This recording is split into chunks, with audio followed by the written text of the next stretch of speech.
You know, the human mind never ceases to amaze me. You know, we have so many preconceived notions in life. We see something, generally, and we expect a certain outcome. You see me here with my electric guitar, Telecaster, Fender, and you're expecting a certain sound. Well, maybe that's a hint, that cup over there. It's not what you're going to expect to hear, I suspect.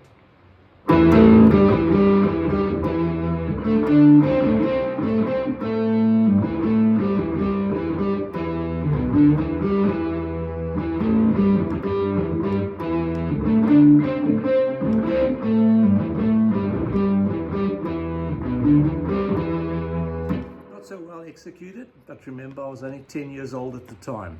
I do believe the song was played at Woodstock Festival in the USA, the Great Woodstock Festival of 1969. And I'm not certain of the band who played it. Did Jimi Hendrix play the guitar on that one? Did Janis Joplin sing it? I can't remember. I need to check the album out. I've got the vinyl two LP set.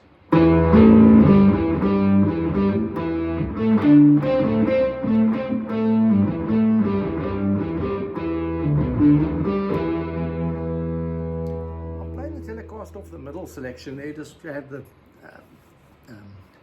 tone control rolled 50% back to the bass side, and then I'm using a Boss guitar amplifier's sound effect, the Octave, the equivalent of an Octave pedal, which you can get from Boss. I'm not selling Boss product, but Boss do a pedal, very inexpensive, and it's called an Octave pedal, where it splits the octaves.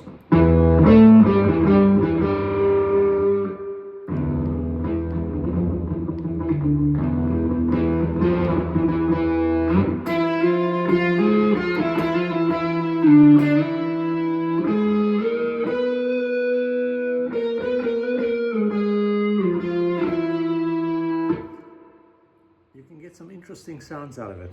I'm doing a bit of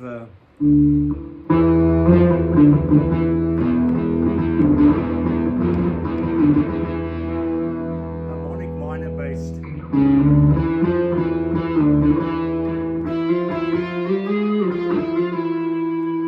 With a Phrygian dominant, with using that major third of the E scale. Harmonic minor with a raised seventh, the E flat to the root. It's referred to as the raised seventh, the major seventh or raised seventh. With the major third makes it Phrygian dominant. Just trust me, because that's Phrygian, the flat two, the root, the flat, and then the major third. Okay, that's enough of that. What I wanted to also talk to you about is some scales, if you're rock or blues players, that you might not use that often, like the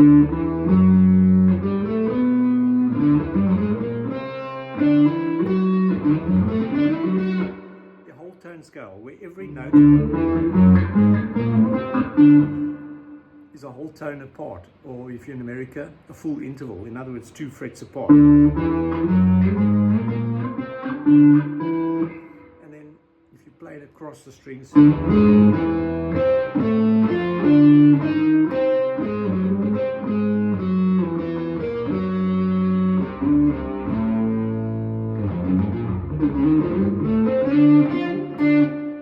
get some interesting sounds. Get outside your comfort zone.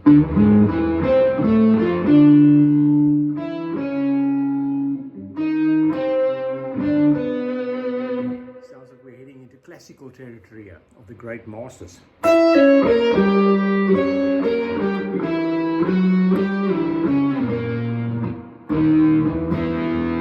Sounds like J.S. Bach, Johann Sebastian Bach. I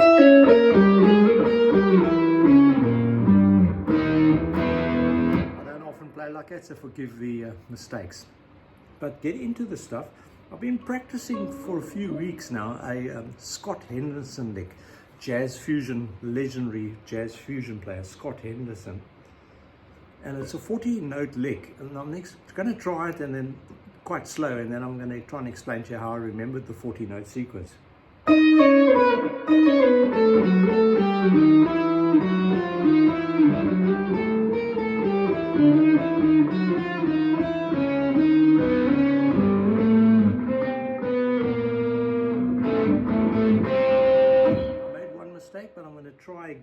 explain to you. So there's 40 notes. So it's 1, 2, 3, 4, 5, 6, 7, 8, 9, 10, 11, 12. That's how I remember it, by splitting it into number of notes per sequence. There's 3 sequences. 1, 2,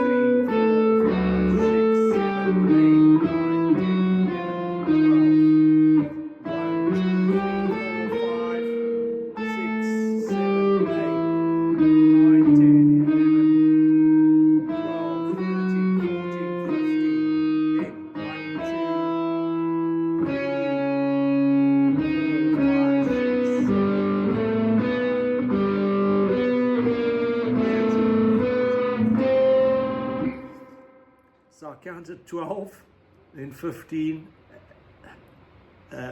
12, then 15 is 27, and then 13. So I probably made a mistake. It's 12 and 14 it should be. That's 12. 1, 2, 3, 4, 5, 6, 7, 8, 9, 10, 11, 12, 13, 14. That's 14. 12 and 14 is 26, and then a 14 note sequence.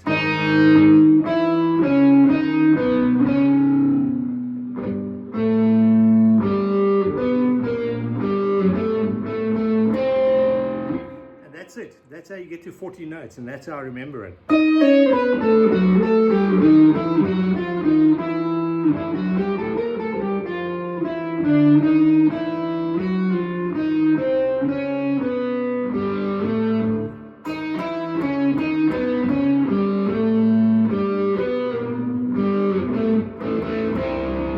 love it because it takes you out that comfort zone, same as this one.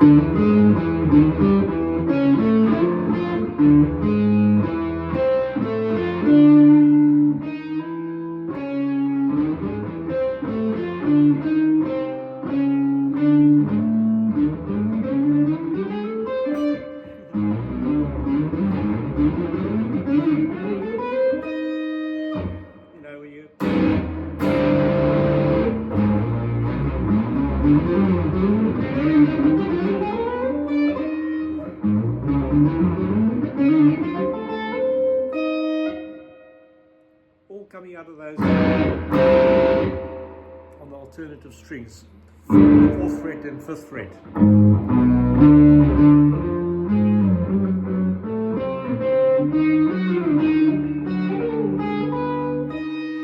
Every minor 3rd interval, and you can get those really crazy sounds, especially if you get better at it, huh?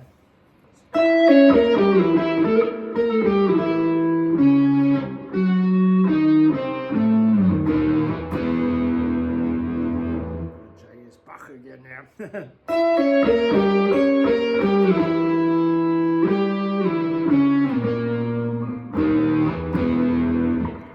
And what I'm trying to say is to you, get outside in this shapes and sound series. Get outside your comfort zone of sound. If you're a rock blues player, you know, you tend to stick in the same box, and the shapes. And get into the diminished stuff. You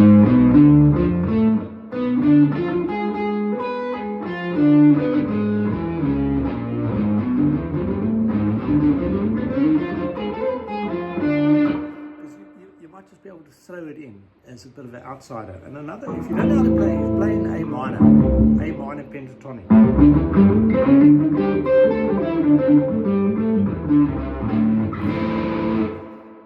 Position 1, and consider alternating your starting point.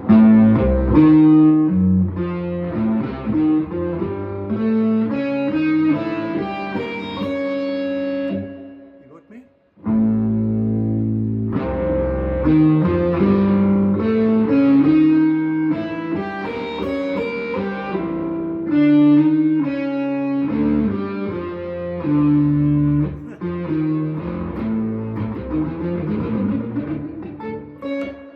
I think you know what I mean. Now, I don't practice these things enough, but if you've got a nice progression, you know.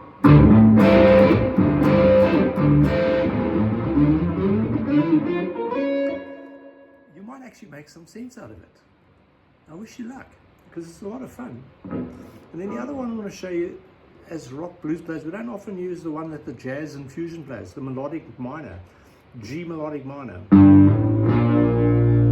So it's like a G minor, root second, flat third, and then like then G major. 5, 6, 7, back to root.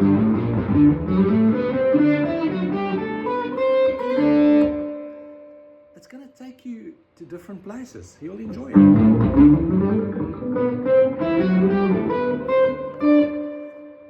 And then, of course, harmonic minor, where you play the raised seventh, which is the note below the root. Here we've got A natural minor,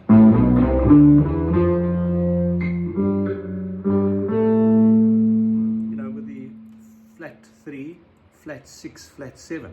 But then you add the raised seventh, which is the note below the root, the A flat. You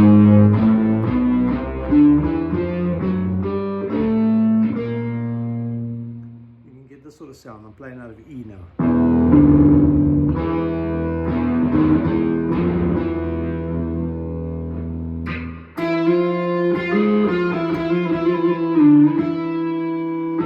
Now we're heading to some of the other more exotic sounds. Raised seventh, flat E to E, and then the Phrygian note that makes Phrygian, the flat second, the F, and I chuck in the A flat, which is the major third. The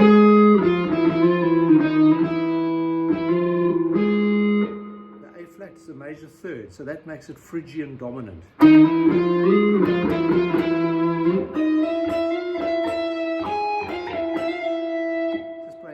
Octave, okay?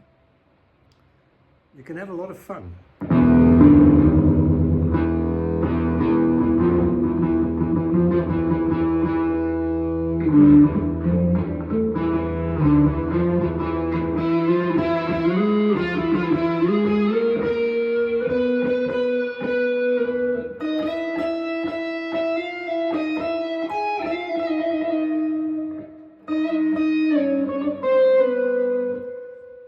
Experiment, but you're getting outside your comfort zone. It's not just your old Rolling Stones anymore, is it? You know, you're going to start enjoying it. I'll leave it at that. And explore some jazz chords, eh? They're not as difficult as what you might think they are, okay? You can do it. That's what this show's about. Before I go, I'll leave you with much magic. The power is in your hands.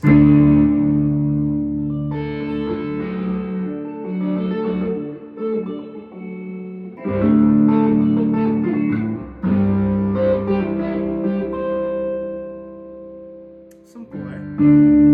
D major. And I'm tapping out the bar chord. C major.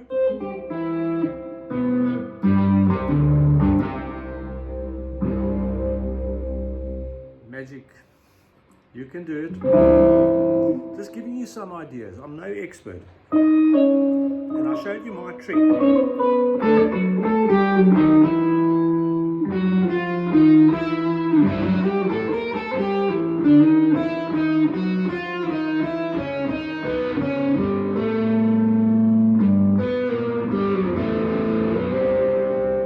Ugly stuff, eh? But you're going to have a lot of fun doing it.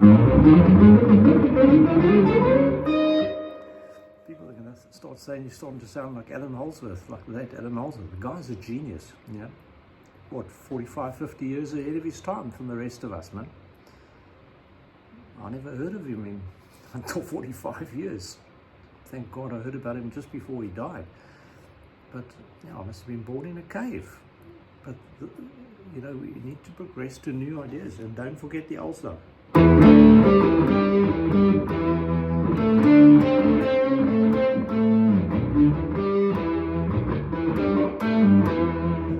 me know if it was Janis Joplin who sang that, and was Jimi Hendrix playing the guitar for her that night.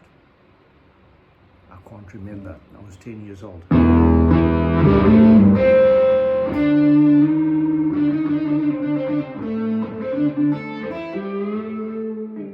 Get yourself an octave pedal, have some fun.